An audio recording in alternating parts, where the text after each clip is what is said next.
Héberger n'importe quand, même en plein jour. Ils font des trous dans la clôture ou la font tomber en cassant les poteaux.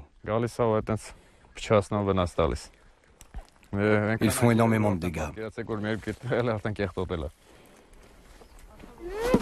Un ours adulte peut ingurgiter 60 kilos de grenades par jour. L'été, Moguch doit également faire face à des pénuries d'eau. Il n'a toujours pas trouvé de solution à ces deux problèmes. L'année dernière, les 53 hectares de vergers de Nornadjor ont donné 240 tonnes de grenades. Luba et Susanna, les filles de Moguch, aident Eric à ramasser les fruits qui jonchent le sol.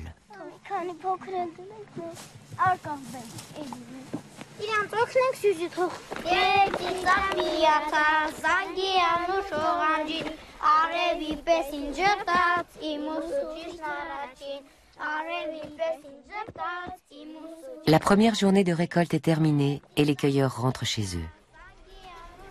Moguch, lui, aide les autres producteurs de grenades en transportant leurs cajots de fruits dans son camion. Il ne sera pas chez lui avant minuit.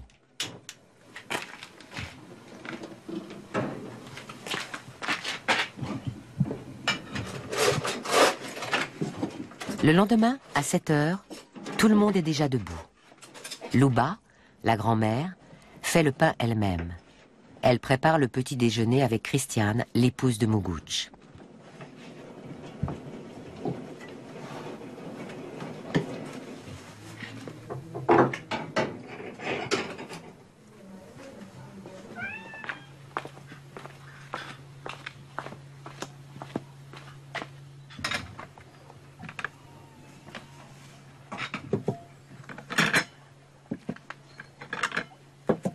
Une fois par an, Moguch achète la nourriture spéciale pour les cochons dans la ville la plus proche.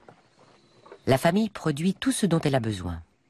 Elle élève des poules et des vaches, et le climat particulièrement doux favorise la culture des fruits et légumes. La famille n'achète que de la farine, des pâtes et du riz. Les revenus de la vente de grenades suffisent tout juste à couvrir les frais courants et à rembourser les crédits.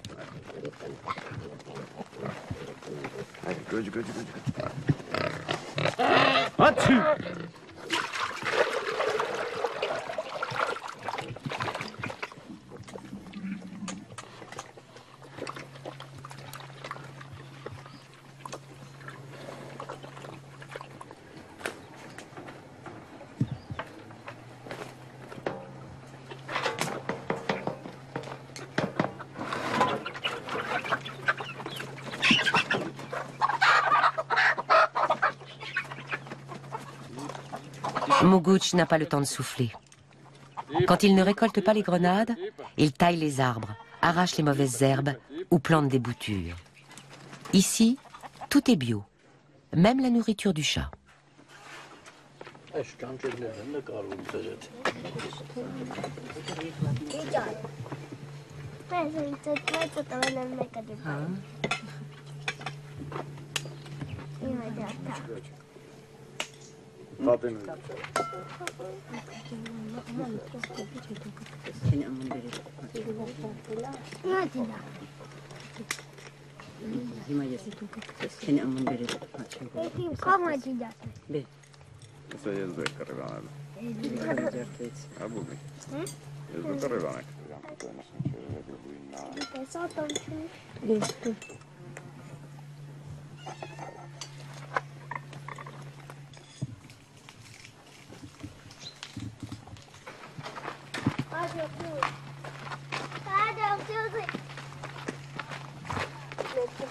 L'école se trouve à 10 minutes à pied de la maison. Luba enseigne l'histoire et les mathématiques. Christina, la géographie et la religion.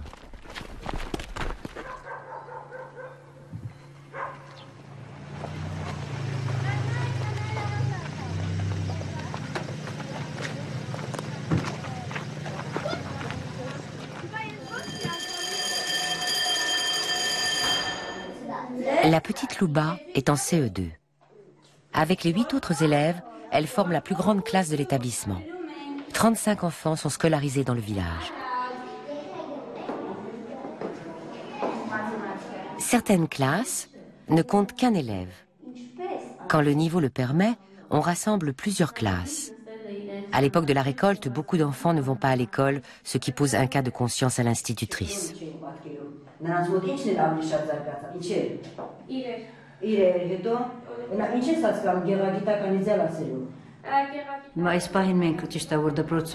Si les enfants et les instituteurs restaient à l'école, il manquerait de bras pour la cueillette.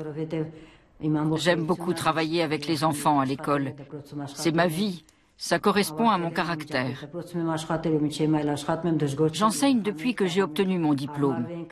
J'apprends sans cesse et ça me réjouit d'apporter quelque chose aux enfants. Mon but, c'est que les enfants acquièrent une bonne culture générale et surtout qu'ils deviennent des gens bien. Mais la récolte aussi, c'est amusant. Parfois, il y a même de la compétition entre nous. C'est à celui qui ramassera le plus de fruits.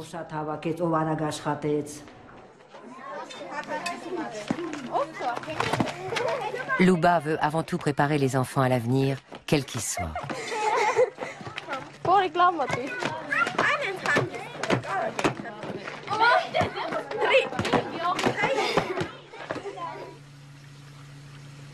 Mekertich reçoit la visite de Maïs, le fils de la vieille Agakanoum, dont les fruits pourrissent sur les arbres.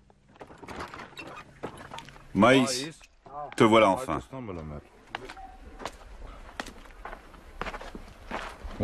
Comment vas-tu? Qu'est-ce que tu fais? Je travaille. La récolte se passe bien? Oui. Pourquoi tu t'y es mis aussi tard? Mes mains me font mal. Tu sais pourquoi? Elles te font mal. Assieds-toi et raconte-moi. Depuis 5 ans, Maïs vit avec sa mère à Nornadjor. Il a passé 2 ans dans une prison d'Azerbaïdjan. Mekertich connaît l'histoire de Maïs. Mais cela lui fait toujours du bien de la raconter. On nous obligeait à travailler. On nous battait souvent, puis on devait reprendre le travail. Vous deviez faire quoi? On nous obligeait à faire tous les travaux dans la prison. Et quand les soldats n'avaient rien à faire, ils passaient leur mauvaise humeur sur nous en nous tabassant. Des coups et des travaux forcés, c'est ça? Oui. Qu'est-il arrivé à tes mains?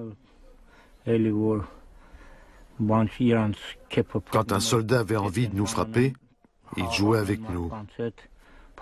Il nous tapait sur les doigts pour les casser. Comment vous cassait-il les doigts? Avec la crosse d'un fusil. Il frappait sans arrêt sur les doigts. Avec un fusil? J'ai été roué de coups dans le camp de prisonniers de Chaliapak. Je saignais de partout, ils m'ont passé à tabac. Ensuite, ils m'ont transféré dans la prison de Kirovabad. Là, j'ai vu les gardiens rouer de coups 25 prisonniers. Ils leur ont demandé de se déshabiller complètement et ils les ont enfermés dans une cellule sans pain et sans eau. Ça doit être très dur de vivre avec ça. Oui, Tu es dans une situation financière difficile. Il faut que tu récoltes tes grenades. C'est ça le plus important pour le moment. je sais. Tu dois cueillir tes grenades et les vendre. Comme ça, tu pourras acheter des vêtements et de la nourriture pour ta mère et toi. Mekertich veut aider Maïs à surmonter son traumatisme.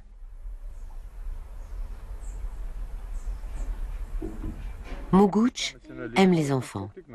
En plus de ses 3 filles, il s'occupe des garçons qui l'aident à la récolte. Cette grosse grenade vient de la première floraison.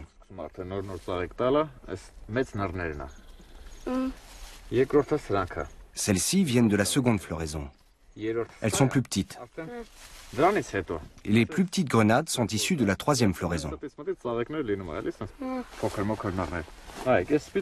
Il y a 2 catégories de grenades jaunes. Une bonne et une mauvaise. Elles ne sont pas d'une grande qualité et j'aimerais les remplacer par ces nouvelles plantes qui sont là. Les grenades jaune-beige sont de mauvaise qualité. Il faut les remplacer pour obtenir des grenades plus belles et plus savoureuses. Regardez comme l'écorce est épaisse. Et le goût n'est pas fameux.